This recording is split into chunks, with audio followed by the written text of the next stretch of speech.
ಕಳೆದ 2 ದಿನಗಳಿಂದ ಹುಬ್ಬಳ್ಳಿ ಧಾರವಾಡದಲ್ಲಿ ಭಾರೀ ಮಳೆ ಆಗ್ತಿದೆ. ಬೇಕರ ಮಳೆಗೆ ಹುಬ್ಬಳ್ಳಿ ಜನ ತತ್ತರಿಸಿ ಹೋಗಿದ್ದಾರೆ. ನಗರದ ವಾರ್ಡ್ ನಂಬರ್ 52ರಲ್ಲಿ ಮನೆಗಳಿಗೆ ನೀರು ನುಗ್ಗಿ ಸಾಕಷ್ಟು ಅವಾಂತರಗಳು ಸೃಷ್ಟಿಯಾಗಿದೆ. ಮನೆಗೆ ನೀರು ನುಗ್ಗಿದ ಪರಿಣಾಮ ಕಳೆದ 2 ದಿನಗಳಿಂದ ನಿವಾಸಿಗಳು ಪರದಾಡುವಂತ ಸ್ಥಿತಿ ನಿರ್ಮಾಣ ಆಗಿದೆ.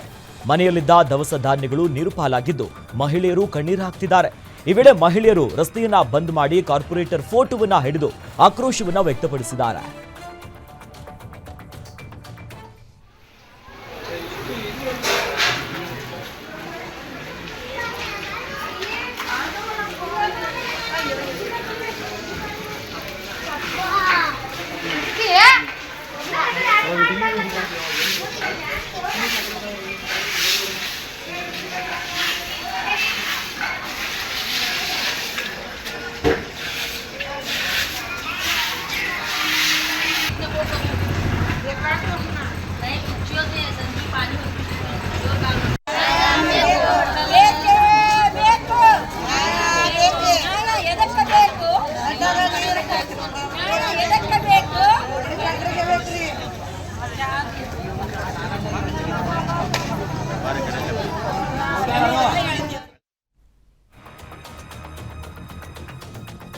ಬಾಗಲಕೋಟೆ ಜಿಲ್ಲೆಯಲ್ಲಿ ಧಾರಾಕಾರ ಮಳೆಯಾಗ್ತಿದ್ದು ತುಂಬಿ ಹರಿಯುತ್ತಿರುವಂತಹ ಹಳ್ಳದ ಮಧ್ಯೆ ಕೆಎಸ್ಆರ್ಟಿಸಿ ಬಸ್ ದಾಟಿಸಲು ಚಾಲಕ ಯತ್ನಿಸಿದ್ದಾನೆ. ಈ ವೇಳೆ ಬಸ್ ಹಳ್ಳದ ಮಧ್ಯೆ ಕೆಟ್ಟು ನಿಂತು ಕೆಲಕಾಲ ಬಸ್ನಲ್ಲಿದ್ದಂತ ಪ್ರಯಾಣಿಕರು ಪರದಾಡುವಂತಹ ಪರಿಸ್ಥಿತಿ ನಿರ್ಮಾಣ ಆಯಿತು. ಬಾಗಲಕೋಟೆ ಜಿಲ್ಲೆಯ ಹುನಗುಂದ ತಾಲೂಕಿನ ರಾಮವಾಡಗಿ ಗ್ರಾಮದಲ್ಲಿ ಘಟನೆ ನಡೆದಿದ್ದು ಅದೃಷ್ಟವಶಾತ್ ಯಾವುದೇ ಪ್ರಾಣ ಅಪಾಯ ಸಂಭವಿಸಿಲ್ಲ. ಕೆಟ್ಟು ನಿಂತ ಬಸ್ ಅನ್ನ ಟ್ರ್ಯಾಕ್ಟರ್ ಸಹಾಯದಿಂದ ಸ್ಥಳೀಯರು ದಡ ಸೇರಿಸಿದ್ದಾರೆ.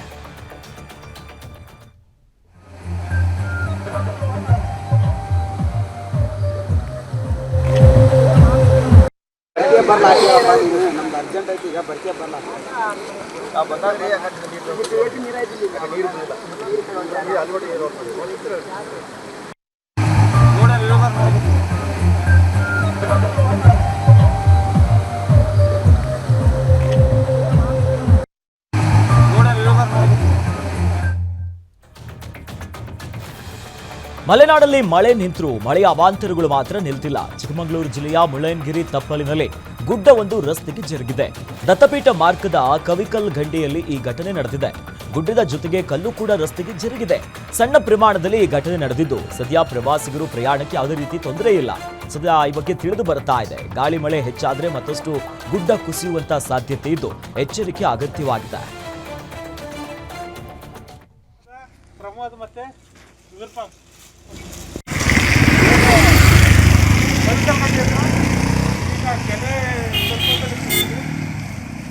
ರಸ್ತೆಗೆ ಬಂದಿಲ್ಲ. ಪ್ರವಾಸಿ ಮಿತ್ರರುಗಳಾದ ಪ್ರಮೋದ್ ಮತ್ತೆ ವಿರ್ಪಾಮ್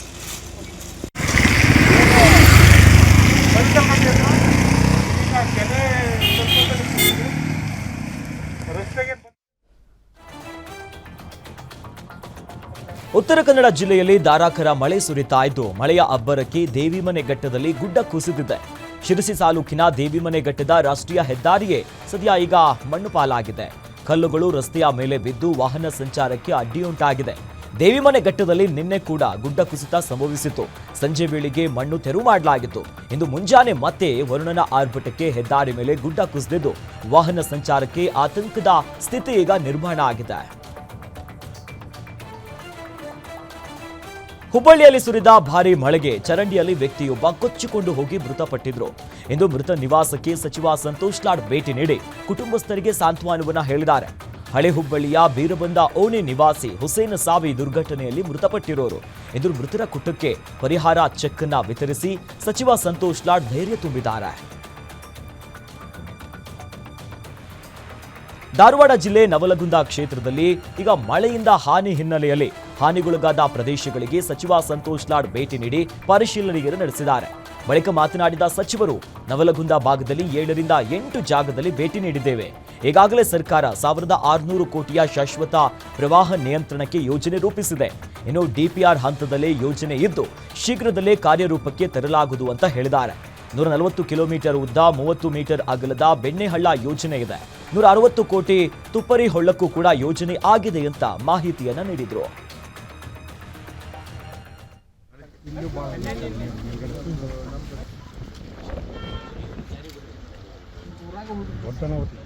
ಇದು ಮುಂದೆ ಹೋಗಿ ಇಲ್ಲಿ ಹಸಿ ಹೊಡಿದ್ವಿ ಅಂಬೇಡ್ಕರ್ ನಗರ, ಆಮೇಲೆ ಇದಕ್ಕೆ ಅಲ್ಲಿ ಎಡಗಡೆ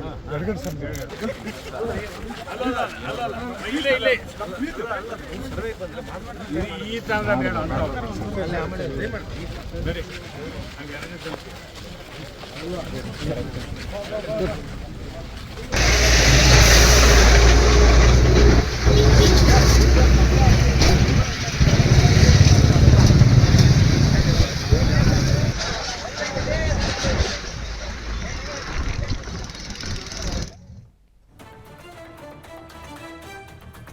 ಧಾರವಾಡ ಅಪರ ಜಿಲ್ಲಾಧಿಕಾರಿಯ ಕಾರು ಅಪಘಾತಕ್ಕೀಡಾಗಿದೆ. ಕಾರ್ನಲ್ಲಿದ್ದಂತಹ ಅಪರ ಜಿಲ್ಲಾಧಿಕಾರಿ ಗೀತಾ ಸಿಡಿ ಪ್ರಾಣ ಅಪಾಯದಿಂದ ಪಾರಾಗಿದ್ದಾರೆ.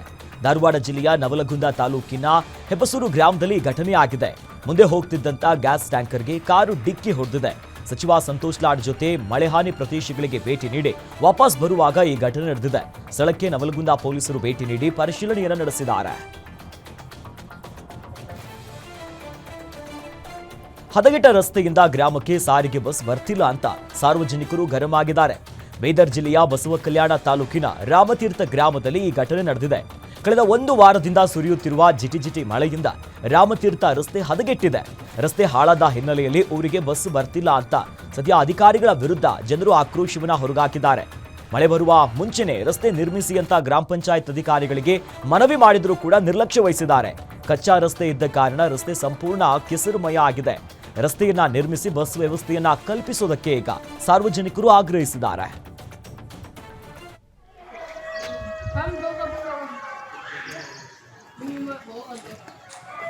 ದಿವಸ ಆಯ್ತು ಬಂದದ, ಇಲ್ಲಿ ಹಾದಿ ನೋಡ್ರಿ ಏನ್ ಗತ್ತಿದ, ಸಾಲಿ ಮಕ್ಕಳು ಏನ್ ಹೈರಾಣದ. ಪಂಚಾಯತ್ ಆಯ್ತು, PW ಆಯ್ತು, ಎಲ್ಲ ಕಡೆ ಮೆಂಬರ್ ಹೋಗೋಗಿ ಹೊಂಟನ, ಯಾರನ್ನೂ ಕೇರ್ ಮಾಡಲಾಗ್ಯಾರ. ಇದಕ್ಕೆ ಏನ್ ಮಾಡ್ತೀರಿ, ನಿರ್ಣಯ ಮಾಡ್ರಿ, ಬಸ್ ಚಾಲೂ ಮಾಡ್ರಿ. ನಮ್ಗ 2 ಬಸ್ ಇದ್ದು ಎಲ್ಲಾನೇ ಬಸ್, ಕರ್ನಾಟಕ ಬಸ್ ಎಲ್ಲಾನೇ ಬಂದಾಗ್ಯಾವ ನಂಬಲ್ಲಿ. ರಾಮತೀರ್ಥ ಡಿ ನೋಡ್ರಿ, ಇದು ಚಂದ ನೋಡ್ರಿ. ಹಾದಿಗತಿ ಏನದ ಏನಿಲ್ಲ, ಯಾರನ್ನೂ ಪಂಚಾಯತ್ ಮೆಂಬರ್ನು ಕೇರ್ ಮಾಡಲ್ರು, ಪಂಚಾಯತ್ ಲೆಟರ್ ಕೊಟ್ರು ಏನಿಲ್ಲ.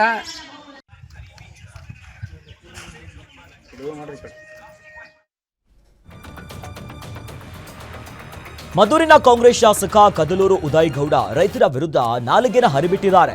ಮಧೂರು ನಗರಸಭೆ ಮೇಲ್ದರ್ಜೆಗೆ ವಿರೋಧಿಸಿ ವಿವಿಧ ರೈತ ಸಂಘಟನೆಗಳು ಹೋರಾಟವನ್ನ ಮಾಡ್ತಿದ್ದ ವೇಳೆ ಎಂಜಲ ಕಾಸಿಗಾಗಿ ರೈತ ಸಂಘಟನೆಗಳು ಪ್ರತಿಭಟನೆ ಮಾಡ್ತಿದ್ದಾವೆ ಅಂತ ವಿವಾದಾತ್ಮಕ ಹೇಳಿಕೆ ನೀಡಿದ್ದಾರೆ. ಅಭಿವೃದ್ಧಿ ವಿರೋಧಿಸಿದವರ ಬಗ್ಗೆ ಏನು ಹೇಳೋಕ್ಕಾಗುತ್ತೆ? ಕೆಲ ರೋಲ್ ಕಾಲ್ ಗಿರಾಕಿಗಳು ಎಂಜಲು ಕಾಸಿಗೆ ಸಂಘ ಸಂಸ್ಥೆಯನ್ನ ಕಟ್ಕೊಂಡಿದ್ದಾರೆ.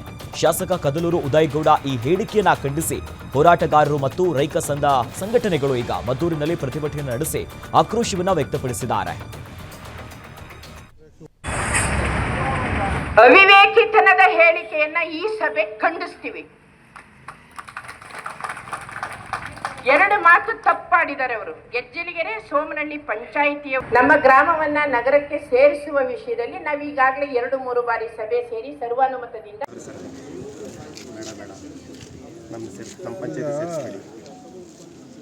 ಅಭಿವೃದ್ಧಿಗೆ ವಿರೋಧ ಮಾಡೋದ್ರ ಬಗ್ಗೆ ಏನು ಹೇಳೋಕ್ಕಾಯ್ತದೆ? ಸಹಿಸಲಾರದಿರೋರು ಇಂಥವೆಲ್ಲ ಮಾಡ್ತಾರೆ. ಅಲ್ಲಿ ಇಲ್ಲಿ ಚೂಬಿಟ್ಟು ಬೇರೆಯವ್ರನ್ನ ರೋಲ್ ಕಾಲ್ ಗಿರಾಕಿಗಳು ಇರ್ತಾರೆ. ಕೆಲವರು ಯಾವುದೋ ಸಂಘ ಸಂಸ್ಥೆ ಅವು ಹೆಸರು ಹೇಳ್ಕೊಂಡು ಎಂದ ಕಾಸಿಗೆ ನಿಂತವೆ. ನಾವೆಲ್ಲ ಭಾಳ ನಿಮಗೂ ಎಲ್ಲ ಗೊತ್ತಿರ್ತವೆ. ಇಂಥವ್ರು ಬಂದು ಮುಂಚೂಣಿಯಲ್ಲಿ ಅವ್ರಿಗೆ ಏನೋ ಒಂದು ಅವತ್ತಿನ ಉದ್ಯೋಗ ಬೇಕು, ಯಾರೋ ಪ್ರಸಾದ ಕೊಟ್ಟಿರ್ತಾರೆ, ಅದನ್ನು ತೊಗೊಂಡು ಇಂಥವೆಲ್ಲ ಮಾಡ್ತಿರ್ತಾರೆ. ಯಾರಾದರೂ ಅಭಿವೃದ್ಧಿ ಕಾರ್ಯ ಆಗೋದು ಬೇಡ ಅಂತಾರ ಸಾರ್ವಜನಿಕರು? ಸಾರ್ವಜನಿಕರು ಹೇಳಿದರೆ ಹೇಳಿ, ಯಾರೋ ಕೆಲಸಕ್ಕೆ ಬಾರ್ದವ್ರು 4 ಜನ ಹೇಳ್ಬಿಟ್ರೆ ಅದನ್ನು ನಾವು ಏನು ಮಾಡೋದು ಸರ್? ಈಗ ಅದೇನೋ ನಗರಸಭೆಯಿಂದ ಕೈ ಬಿಡಲಿಲ್ಲ ಅಂತಂದರೆ ಮಾಡೋರು ಮಾಡ್ಕೊಳ್ಳಿ, ಏನು ಮಾಡ್ತಾರೆ? ಅದಕ್ಕೆ ಪರ್ಯಾಯ ವ್ಯವಸ್ಥೆ ಏನು ಮಾಡ್ತಾರೆ ಯಾರು? ಈಗ ಇವ್ರ ಪಾಪ ಎಮ್ನಳ್ಳಿಯವರು ನಮ್ಮನ್ನು ಸೇರಿಸ್ಕೊಳ್ಳಿ, ಹುಡುಗನಹಳ್ಳಿಯವ್ರು ಸೇರಿಸ್ಕೊಳ್ಳಿ ಅಂತವ್ರೆ, ಆ ಕಡೆ ತೈಲೂರು ನಮ್ಮನ್ನು ಸೇರಿಸ್ಕೊಳ್ಳಿ ಅಂತವ್ರೆ, ಚನ್ನಸಂದ್ರದವ್ರು ಸೇರಿಸ್ಕೊಳ್ಳಿ ಅಂತವ್ರೆ, ಮರ್ಕಾರದೊಡ್ಡಿ ಮತ್ತು ಉಪ್ಪಿನಕೆರೆ ಇವರೆಲ್ಲ ನಮ್ಮನ್ನು ಸೇರಿಸ್ಕೊಳ್ಳಿ ಅಂತವ್ರೆ. ಸೇರಿಸ್ಕೊಳ್ಳೋಕ್ಕೆ ನಮಗೇನು ತೊಂದರೆ ಇಲ್ಲ, ಸೇರಿಸ್ಕೊತೀವಿ. ನಾವೇನು ಸುತ್ತಮುತ್ತ 4 ಪಂಚಾಯತಿ ವ್ಯಾಪ್ತಿಲಿ ಆಯ್ಕೆ ಮಾಡಿದ್ರು ಹೋಗಿ ಅಭಿವೃದ್ಧಿ ಮಾಡ್ಕೊಂಡು ಹೋಗುವ ಅಂತ ನೋಡೋಣ ಏನು ಗೊತ್ತದ. ಪ್ರತಿಭಟನೆ ಮಾಡ್ತಾರೆ ರೋಲ್ ಗಿರಾಕಿಗಳಾದ್ರೆ ಹಾಂ, ಬಹುಶಃ ಅಂತ ಮಾಜಿ ಸಚಿವ ವರ್ತೂರು ಪ್ರಕಾಶ್ ಆರೋಪಕ್ಕೆ ಕೋಲಾರದ ಶಾಸಕ ಕೊತ್ತೂರು ಮಂಜುನಾಥ್ ತಿರುಗೇಟನ್ನ ಕೊಟ್ಟಿದ್ದಾರೆ. ಕೋಲಾರದ ವೇಮ್ಗಲ್ನಲ್ಲಿ ಮಾತನಾಡಿದ ಅವರು, ನನಗೆ ಬಾಡಿಗೆಯಲ್ಲಿ ಕೋಟ್ಯಾಂತರ ರೂಪಾಯಿ ಆದಾಯ ಬರ್ತಿದೆ. ನನ್ನ ಮಗನ ಹುಟ್ಟುಹಬ್ಬಕ್ಕೆ 1.09 ಕೋಟಿ ರೂಪಾಯಿ ಕಾರನ್ನ ಉಡುಗೊರೆಯಾಗಿ ಕೊಟ್ಟಿದ್ದೇನೆ. ನಾನೆಲ್ಲೂ ಕೂಡ ಕಮಿಷನ್ ಹಣವನ್ನ ಪಡೆದಿಲ್ಲ. ನಾನೊಬ್ಬ ಶ್ರೀಮಂತ, ನನಗೆ ಬರೋ ದುಡ್ಡನ್ನೇ ಖರ್ಚು ಮಾಡೋಕೆ ಆಗ್ತಿಲ್ಲ. ನೀವು 25 ಕೋಟಿ ಕಾಮಗಾರಿಯಲ್ಲಿ ಕಿಕ್ಬ್ಯಾಕ್ನ ಪಡೆದಿರೋದಾಗಿ ಅಧಿಕಾರಿಗಳೇ ಹೇಳಿದ್ದಾರೆ ಅಂತ ವರ್ತೂರು ಪ್ರಕಾಶ್ ವಿರುದ್ಧ ಕಿಡಿಕಾರಿದ್ದಾರೆ. ಅವ್ರಿಗೇನಾಗ್ಬಿಟ್ಟಿದೆ, ವರ್ತೂರು ಪ್ರಕಾಶ್ಗೆ ನ್ಯಾಯಾಲಯಕ್ಕೂ ಫೈಲ್ಗೂ ಕನೆಕ್ಟಿವಿಟಿ ಇಲ್ಲ. ಅವ್ರಿಗೆ ತಗೋಗ್ಬಿಟ್ಟಿದ್ದಾರೆ. ನಾವು ಅವರೇನೋ 25 ಕೋಟಿ ತಂದಿದ್ರಂತೆ. ಅದರಲ್ಲಿ ನಾವು ಅನಿಲನ ನಾವು ಇಲ್ಲ ಕೋಲಾರ 25 ಕೋಟಿ ಇದ್ದೇವೆ, ಅನಿಲನ ನಾವು 25% ದುಡ್ಡು ತಗೊಂಡು ಅವರು ಇದು ಮಾಡಿದ್ದಾರೆ ಅಂತ ವರ್ತೂರು ಪ್ರಕಾಶ್ ಹೇಳಿದ್ದಾರೆ. ವರ್ತೂರು ಪ್ರಕಾಶ್ ಹೇಳ್ತೀನಿ, ವರ್ತೂರು ಪ್ರಕಾಶ್ ಅವರೇ, ನಿಮಗೆ ಮಂತ್ಲಿ ಇನ್ಕಮ್ ಏನೂ ಇಲ್ಲ. ನಿಮಗೆ ಮೊದಲು ಬಂದ್ಬಿಟ್ಟು ಆಫೀಸರ್ಸ್ ಕೊಡುವಂತ ಅದೇ ನಿಮ್ಮ ಜೀವನಾಧಾರ ಆಗಿತ್ತು. ನನ್ನ ಬಾಡಿಗೆಗಳು ಬರೋದು ಕೋಟಿಗಳೇ, ನನಗೆ ಲಕ್ಷಗಳಲ್ಲ. ನನಗೆ ಬರುವಂತ ದುಡ್ಡನ್ನು ಖರ್ಚು ಮಾಡೋಕ್ಕೆ ನನ್ನ ಕೈಯಲ್ಲಿ ಆಗ್ತಾ ಇಲ್ಲ. ಗುಜರಾತಿನ ಅಹಮದಾಬಾದ್ನಲ್ಲಿ ನಡೆದ ವಿಮಾನ ದುರಂತದ ಬಗ್ಗೆ ತುಮಕೂರಿನ ಸಿದ್ಧಗಂಗಾ ಶ್ರೀಗಳು ವಿಷಾದವನ್ನು ವ್ಯಕ್ತಪಡಿಸಿದರು. ವಿಮಾನ ಟೇಕ್ ಆಫ್ ಆದ ಕೆಲವೇ ಸೆಕೆಂಡುಗಳಲ್ಲೇ ದುರಂತ ಸಂಭವಿಸಿದೆ. ಯಾವ ಕಾರಣದಿಂದ ಆಯಿತು ಅಂತ ಗೊತ್ತಿಲ್ಲ. ವಿಮಾನದಲ್ಲಿದ್ದ ಪೈಲಟ್, ಪ್ಯಾಸೆಂಜರ್ಗಳ ಪೈಕಿ ಒಬ್ಬ ಮಾತ್ರ ಬದುಕುಳಿದಿದ್ದಾನೆ. ಅಂತ ಒಂದು ದೊಡ್ಡ ದುರಂತ ಸಂಭವಿಸಿರುವುದು ನಿಜಕ್ಕೂ ದುಃಖಕರ ವಿಚಾರ. ಎಲ್ಲರೂ ತಮ್ಮ ಊರು ಕೆಲಸಗಳಿಗೆ ಹೋಗುವಂತ ಉತ್ಸಾಹದಲ್ಲಿದ್ರು. ಆದರೆ ಉತ್ಸಾಹ ಕ್ಷಣದಲ್ಲಿ ಎಲ್ಲವೂ ಕೂಡ ಭಗ್ನವಾಯಿತು. ನಿಜಕ್ಕೂ ನಾವು ಕಂಡಂತ ಕೇಳಿರುವಂತ ಅತಿ ದೊಡ್ಡ ವಿಮಾನ ದುರಂತ ಇದು. ದುಃಖ ಭರಿಸುವಂತ ಶಕ್ತಿ ಭಗವಂತ ಕೊಡಲಿ ಅಂತ ಪ್ರಾರ್ಥಿಸ್ತೇನೆ ಅಂತ ಹೇಳಿದ್ರು. ಅಹಮದಾಬಾದ್ನ ವಲ್ಲಭಾಯ್ ಪಟೇಲ್ ವಿಮಾನ ನಿಲ್ದಾಣದಿಂದ ಇಂಗ್ಲೆಂಡ್ಗೆ ಹೊರಟಂತಹ ಏರ್ ಇಂಡಿಯಾ ವಿಮಾನ ಟೇಕ್ ಆಫ್ ಆದ ಕೆಲವೇ ಸೆಕೆಂಡ್ಗಳಲ್ಲಿ 1-2 ನಿಮಿಷಗಳಲ್ಲೇ ಇರಬೇಕು. ಅಷ್ಟು ಬೇಗ ಅದು ಯಾವ ಕಾರಣದಿಂದ ಏನಾಯಿತು ಗೊತ್ತಿಲ್ಲ, ಅವಘಡಕ್ಕೆ ತುತ್ತಾಗಿ ಅದರಲ್ಲಿದ್ದಂತಹ 250 ಜನ, ಹೆಚ್ಚು ಕಡಿಮೆ ಅಲ್ಲ 240 ಜನ ಮತ್ತು ಕ್ರೂ ಮೆಂಬರ್ಸ್ ಎಲ್ಲ ಸೇರಿ, ಪೈಲಟ್ಗಳು ಸೇರಿ ಒಬ್ಬ ಮಾತ್ರ ಪ್ರಾಣಾಪಾಯದಿಂದ ಉಳಿದಿದ್ದಾನೆ ಅಂತ ಹೇಳ್ತಾ ಇದ್ದಾರೆ. ಅಂತಹ ಒಂದು ದೊಡ್ಡ ಅವಘಡ, ದುರಂತ ಸಂಭವಿಸಿರುವಂಥದ್ದು ಅತ್ಯಂತ ದುಃಖದಾಯಕವಾಗಿರುವಂಥದ್ದು. ಎಲ್ಲರೂ ಕೂಡ ಬಹಳ ಉತ್ಸಾಹದಿಂದ ತಮ್ಮ ತಮ್ಮ ಊರುಗಳಿಗೆ ಹೋಗುವಂಥದ್ದು, ತಮ್ಮ ತಮ್ಮ ಕೆಲಸಗಳಿಗೆ ಹೋಗುವಂತಹ ಉತ್ಸಾಹದಲ್ಲಿದ್ದರು. ಆ ಉತ್ಸಾಹ ಕ್ಷಣದಲ್ಲೇ ಎಲ್ಲವೂ ಕೂಡ ಭಗ್ನವಾಗಿರುವಂಥದ್ದು. ಅದರ ಜೊತೆಗೆ ಆ ವಿಮಾನ ಬಿದ್ದಂತಹ ಸ್ಥಳದಲ್ಲಿ ಏನು ವಿದ್ಯಾರ್ಥಿ ನಿಲಯ, ಅಲ್ಲಿಯ MBBS ಕಾಲೇಜಿನ ವಿದ್ಯಾರ್ಥಿಗಳು ಊಟದ ಸಂದರ್ಭ, ಅದು ಎಲ್ಲರೂ ಸೇರಿದಂತಹ ಸಂದರ್ಭದಲ್ಲಿ ಅಲ್ಲಿ ಬಿದ್ದಂತಹ ಸಂದರ್ಭದಲ್ಲಿ 10 ಮಕ್ಕಳು ಕೂಡ ಜೀವವನ್ನು ತೆತ್ತಿದ್ದಾರೆ.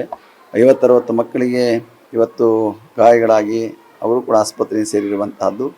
ನಿಜಕ್ಕೂ ಕೂಡ ನಾವು ಕಂಡಂತಹ ಕೇಳಿದಂತಹ ಒಂದು ದೊಡ್ಡ ವಿಮಾನ ದುರಂತಗಳಲ್ಲಿ ಇದು ಮುಖ್ಯವಾಗಿರುವಂಥದ್ದು ಅಂತೇಳಿ ಭಾವಿಸಬೇಕಾಗಿರುವಂಥದ್ದು.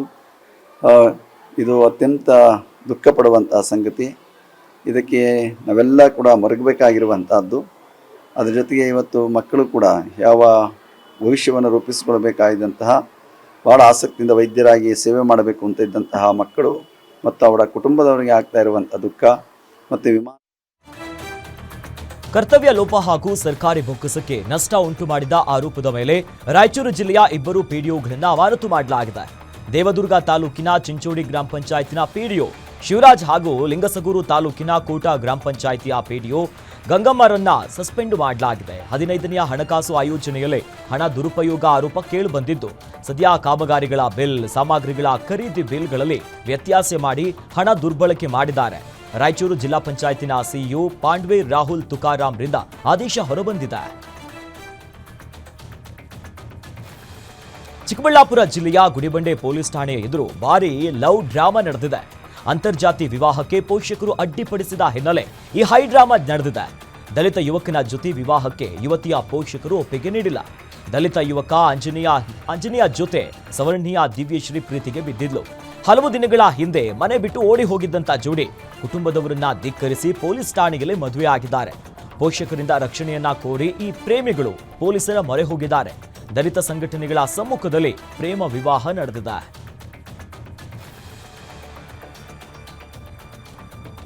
ಮಳೆ ಹಾನಿ ವೀಕ್ಷಣೆಗೆಂದು ನವಲಗುಂದಕ್ಕೆ ಬಂದಿದ್ದ ಸಚಿವ ಸಂತೋಷ್ ಲಾಡ್ ಅವರಿಗೆ ನವಲಗುಂದದ ಮುಸ್ಲಿಂ ವ್ಯಕ್ತಿಯೊಬ್ಬ ತನ್ನ ವೈಯಕ್ತಿಕ ಸಮಸ್ಯೆ ಬಗ್ಗೆ ಮನವಿ ಸಲ್ಲಿಸಲು ಬಂದಿದ್ದ. ಈ ವೇಳೆ ಸ್ಥಳದಲ್ಲೇ ಇದ್ದಂತ ಶಾಸಕ NH ಕೋನರೆಡ್ಡಿ ಆ ವ್ಯಕ್ತಿಯ ಮೇಲೆ ಗರಂ ಆದಂತ ಪ್ರಸಂಗ ನಡೆದಿದೆ. ನಿನ್ನೆ ಕೆಲಸವನ್ನ ನಾನು ಪ್ರಾಮಾಣಿಕವಾಗಿ ಮಾಡಿಕೊಡ್ತಿದ್ದೇನೆ, ನನ್ನನ್ನ ಭೇಟಿಯಾಗಿ ನಿನ್ನ ಸಮಸ್ಯೆಯನ್ನ ಹೇಳ್ಕೊಂಡಿದೀಯಾ? ಇನ್ನು ಮಳೆ ಹಾನಿ ವಿಚಾರಕ್ಕೆ ಸಂಬಂಧಪಟ್ಟಂತೆ ವೀಕ್ಷಣೆಗೆ ಬಂದಾಗ ವೈಯಕ್ತಿಕ ಸಮಸ್ಯೆ ಯಾಕೆ ಅಂತ ಶಾಸಕ ಕೋನರೆಡ್ಡಿ ಗರಂ ಆದ್ರು.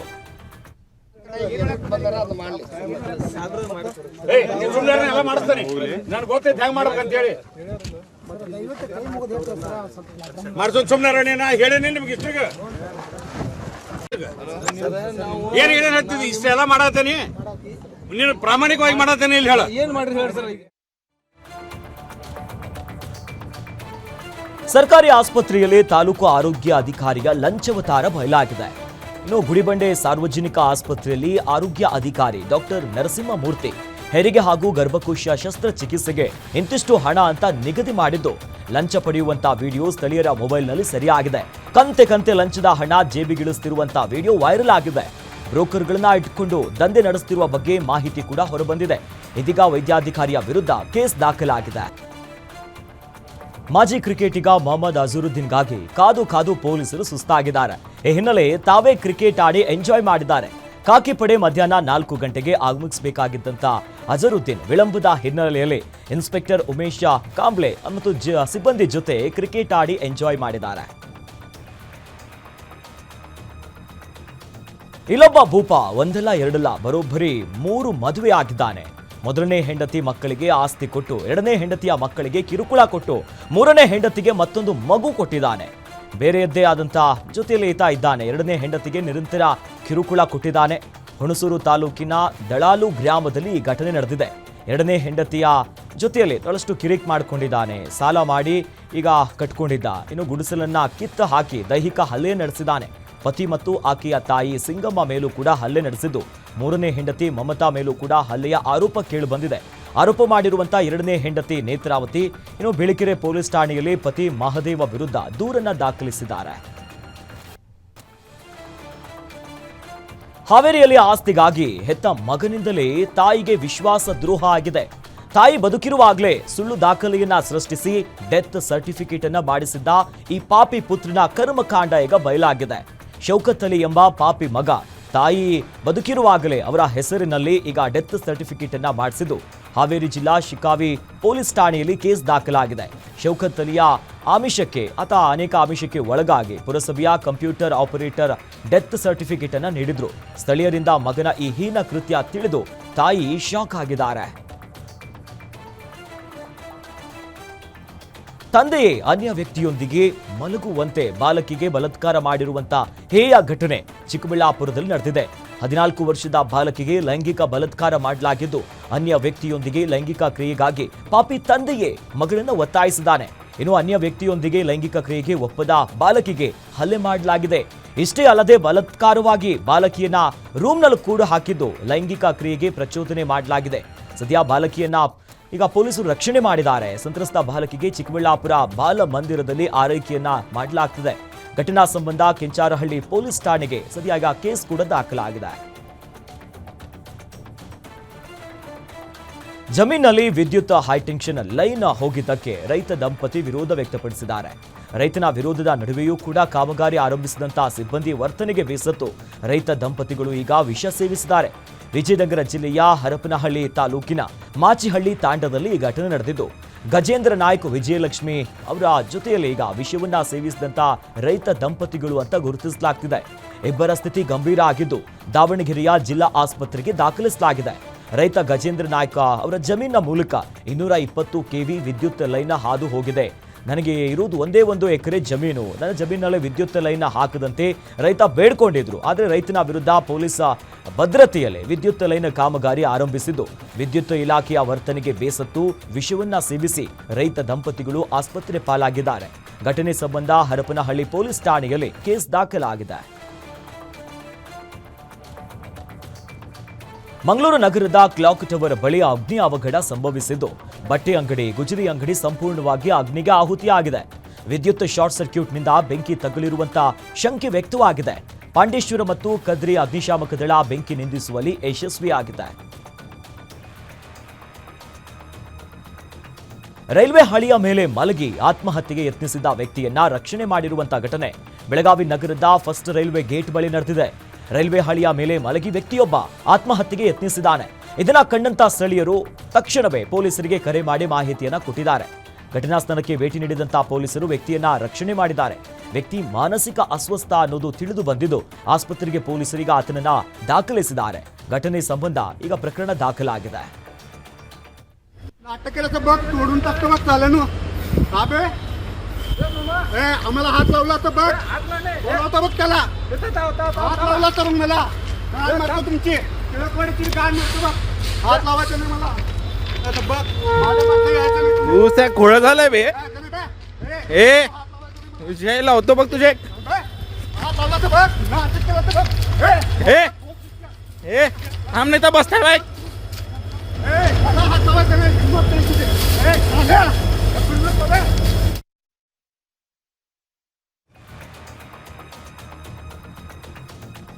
ಬಾಗಲಕೋಟೆ ಜಿಲ್ಲಾಸ್ಪತ್ರೆಯಲ್ಲಿ ನರ್ಸ್ ಹೆಸರಿನಲ್ಲಿ ಬಂದಿದ್ದ ಮಹಿಳೆ ಮಗು ಕದ್ದು ಪರಾರಿಯಾಗಿರುವಂತಹ ಘಟನೆಗೆ ಬಿಗ್ ಟ್ವಿಸ್ಟ್ ಸಿಕ್ಕಿದೆ. ಮಹಿಳೆಯೊಬ್ಬಳು ಒಂದು ದಿನದ ಹೆಣ್ಣು ಮಗುವನ್ನ ಕಳ್ಳತನ ಮಾಡಿದ್ದ ಪ್ರಕರಣ ನಡೆಯಿತು. ರಾಮದುರ್ಗ ತಾಲೂಕಿನ ಖಾನಾಪೇಟೆ ನಿವಾಸಿ ಸಾಕ್ಷಿಯ ಯಾದ ಅನ್ನೋದಾಗಿ ಗುರುತಿಸಲಾಗಿದೆ. ಮಗು ಕದ್ದ ಮಹಿಳೆ ಅಂತ ಈಗ ಗುರುತಿಸಿದ್ದಾರೆ. ಸದ್ಯ ಮಗುವನ್ನ ರಕ್ಷಿಸಲಾಗಿದೆ. ಸಾಕ್ಷಿಗೆ ಆಕೆಯ ತಾಯಿ ಹಾಗೂ ಸಹೋದರಿಯರು ಮೂವರು ಸೇರಿ ಸಾಥ್ ನೀಡಿದ್ದಾರೆ. ಸದ್ಯ ಪ್ರಕರಣ ಸಂಬಂಧ ಸಾಕ್ಷಿ ಸೇರಿದಂತೆ 4ರನ್ನ ನವನಗರ ಪೊಲೀಸ್ ಠಾಣೆ ಪೊಲೀಸರು ಬಂಧಿಸಿದ್ದಾರೆ. ಮಾಜಿ ಸಿಎಂ ದಿವಂಗತ ಜೆಎಚ್ ಪಟೇಲ್ ಸ್ವಗ್ರಾಮದಲ್ಲಿ ಶಾಲಾ ಕೊಠಡಿಗಾಗಿ ಗ್ರಾಮಸ್ಥರು ಪ್ರತಿಭಟನೆಯನ್ನು ನಡೆಸಿದರು. ದಾವಣಗೆರೆ ಜಿಲ್ಲೆಯ ಚನ್ನಗಿರಿ ತಾಲೂಕಿನ ಕಾರಿಗನ್ನೂರು ಗ್ರಾಮದ ಸರ್ಕಾರಿ ಹಿರಿಯ ಪ್ರಾಥಮಿಕ ಶಾಲೆಯ 10 ಕೊಠಡಿಗಳು ಶಿಥಿಲಗೊಂಡು ಬೀಳುವ ಹಂತ ತಲುಪಿದೆ. ಜೊತೆಗೆ ಸದ್ಯ ಈಗ ವಿದ್ಯಾರ್ಥಿಗಳು ಹಾಗೂ ಪೋಷಕರು ಪ್ರತಿಭಟನೆಯನ್ನ ನಡೆಸಿ ನೂತನ ಕೊಠಡಿಯ ನಿರ್ಮಾಣಕ್ಕಾಗಿ ಆಗ್ರಹಿಸಿದ್ದಾರೆ. 3-4 ವರ್ಷದಿಂದ ಮನವಿ ಮಾಡಿದ್ರೂ ಕೂಡ ಯಾವುದೇ ಕ್ರಮ ಕೈಗೊಂಡಿಲ್ಲ ಅಂತ ಕಿಡಿಕಾರಿದ್ದಾರೆ.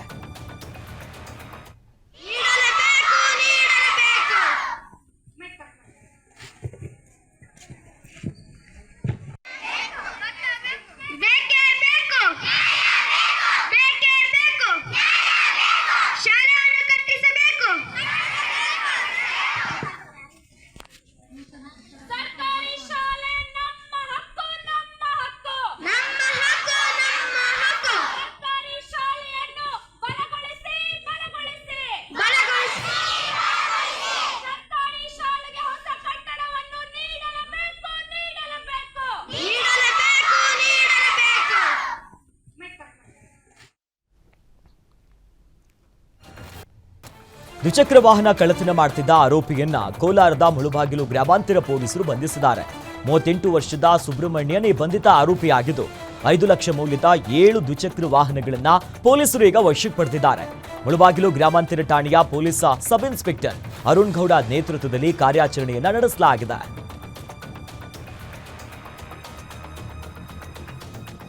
ಕಲುಷಿತ ನೀರು ಸೇವಿಸಿ 30ಕ್ಕೂ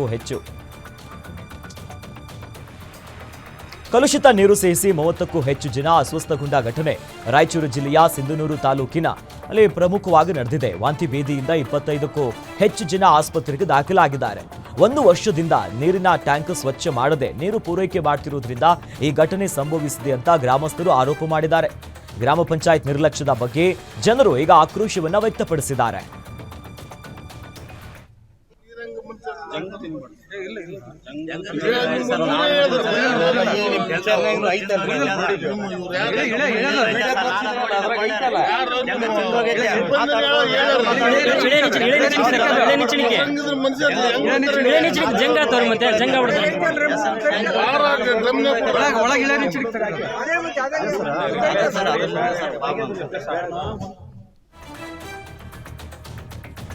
ಚಿಕ್ಕಮಗಳೂರು ಜಿಲ್ಲೆಯ ಕಳಶ ತಾಲೂಕಿನ ಹುಳುವಳ್ಳಿ ಮುಜೇಖಾನ್ ಬಳಿ ಮತ್ತೆ ಕಾಡು ಕೋಣ ಪ್ರತ್ಯಕ್ಷ ಆಗಿದೆ. ಮುಖ್ಯ ರಸ್ತೆಯಲ್ಲಿ ಓಡಾಡುವಂತಹ ವಾಹನ ಸವಾರರಿಗೆ ರಸ್ತೆ ಬದಿ ಕಾಡು ಕೋಣ ಕಾಣಿಸಿಕೊಂಡಿದ್ದು ಇದರಿಂದಾಗಿ ವಾಹನ ಸವಾರರು ಹಾಗೂ ಗ್ರಾಮಸ್ಥರಲ್ಲಿ ಆತಂಕ ಎದುರಾಗಿದೆ. ಸ್ಥಳೀಯರ ಪ್ರಕಾರ ಕಳೆದ 10 ದಿನದಿಂದ ಪದೇ ಪದೇ ಕಾಡು ಕೋಣ ಕಾಣಿಸಿಕೊಳ್ತಾ ಇದೆ. ಅರಣ್ಯ ಇಲಾಖೆಯ ಸಿಬ್ಬಂದಿಗಳಿಗೆ ಮಾಹಿತಿಯನ್ನ ನೀಡಿದ್ದು ಸುಗಮ ಸಂಚಾರಕ್ಕೆ ಕಾಡು ಕೋಣವನ್ನ ಹಿಡಿದು ಬೇರೆಡೆ ಸ್ಥಳಾಂತರ ಮಾಡಬೇಕನ್ನುವುದಾಗಿ ಸ್ಥಳೀಯರು ಒತ್ತಾಯಿಸಿದ್ದಾರೆ. ಬಸವ ಕಲ್ಯಾಣ ಸಾರ್ವಜನಿಕ ಆಸ್ಪತ್ರೆಯ ಹಿಂಭಾಗದಲ್ಲಿರುವಂತ 30 ವರ್ಷದ ಹಳೆಯ ನೀರಿನ ಟ್ಯಾಂಕರ್ ಶಿಥಿಲಾವಸ್ಥೆ ತಲುಪಿದೆ. ಪ್ರಾಣ ಭಯದಲ್ಲಿ ಜನರು ಓಡಾಡುವಂತ ಪರಿಸ್ಥಿತಿ ಎದುರಾಗಿದೆ. ಸರ್ಕಾರಿ ಆಸ್ಪತ್ರೆಗೆ ಇದೇ ಟ್ಯಾಂಕರ್ನಿಂದ ಕುಡಿಯುವ ನೀರು ಪೂರೈಕೆ ಆಗ್ತಿದೆ. ಕಟ್ಟಡದಿಂದ ಬೃಹತ್ ಬಿರುಕು ಬಂದಿದ್ದು ಸದ್ಯ ಕಾಂಕ್ರೀಟ್ ಬೇರ್ಪಟ್ಟು ಕಬ್ಬಿಣದ ರಾಡ್ಗಳು ಕೂಡ ಹೊರಬಂದಿವೆ. ನಿರಂತರವಾಗಿ ಸುರಿತಿರುವಂತ ಮಳೆಯಿಂದ ಟ್ಯಾಂಕರ್ ಕುಸಿಯುವಂತ ಭೀತಿಯಿದ್ದು ಅನಾಹುತ ಸಂಭವಿಸುವ ಮುಂಚೆ ಕ್ರಮ ಕೈಗೊಳ್ಳುವುದಕ್ಕೆ ಸಾರ್ವಜನಿಕರು ಆಗ್ರಹಿಸಿದ್ದಾರೆ. ಯಾದಗಿರಿ ಜಿಲ್ಲೆಯ ಹುಣಸಗಿ ತಾಲೂಕಿನ ಬಸವಸಾಗರ ಡ್ಯಾಂನಿಂದ ಭಾರೀ ಪ್ರಮಾಣದ ನೀರನ್ನ ಬಿಡುಗಡೆ ಮಾಡಲಾಗಿದೆ. ಡ್ಯಾಂನಿಂದ 14 ಗೇಟ್ ಅನ್ನ ಓಪನ್ ಮಾಡಿ 47,000 ಕ್ಯೂಸೆಕ್ ನೀರನ್ನ ಹೊರಬಿಡಲಾಗಿದೆ. ಜಲಾಶಯಕ್ಕೆ 45,000 ಕ್ಯೂಸೆಕ್ ನೀರು ಒಳಹರಿವು ಇದೆ. 33.33 ಟಿಎಂಸಿ ಸಂಗ್ರಹ ಸಾಮರ್ಥ್ಯದ ಜಲಾಶಯದಲ್ಲಿ ಈಗಾಗಲೇ 28.45 ಟಿಎಂಸಿ ನೀರು ಸಂಗ್ರಹವಾಗಿದೆ. ಕೃಷ್ಣಾ ನದಿಗೆ ಭಾರೀ ಪ್ರಮಾಣದ ನೀರು ಬಿಡುಗಡೆ ಮಾಡಲಾಗಿದೆ. ನದಿ ತೀರದಲ್ಲಿ ಪ್ರವಾಹದ ಭೀತಿ ಎದುರಾಗಿದೆ.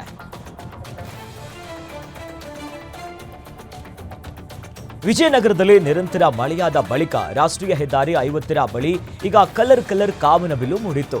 ಕಾನಹೊಸಳ್ಳಿ ಹೊರಭಾಗದ ಆನಂದ್ ವಿಹಾರ ಹೋಟೆಲ್ ಬಳಿ ಮೂಡಿದ ಕಾಮನಬಿಲ್ಲನ್ನ ಯುವಕರು ಮೊಬೈಲ್ನಲ್ಲಿ ಸೆರೆ ಹಿಡಿದಿದ್ದು ಸಖತ್ ಎಂಜಾಯ್ ಮಾಡಿದ್ದಾರೆ. ವಾಹನ ಚಾಲಕರು ಸೇರಿದಂತೆ ಹಲವು ಜನ ಕಾಮನಬಿಲ್ಲಿನ ಈ ಫೋಟೋವನ್ನ ತೆಗೆದು ಖುಷಿ ಪಟ್ಟಿದ್ದಾರೆ. ಇಷ್ಟೊತ್ತು ನೀವು ನೋಡಿದ್ದು ಗ್ಯಾರಂಟಿ ನ್ಯೂಸ್. ಸುದ್ದಿ ಖಚಿತ, ನ್ಯಾಯ ನಿಶ್ಚಿತ.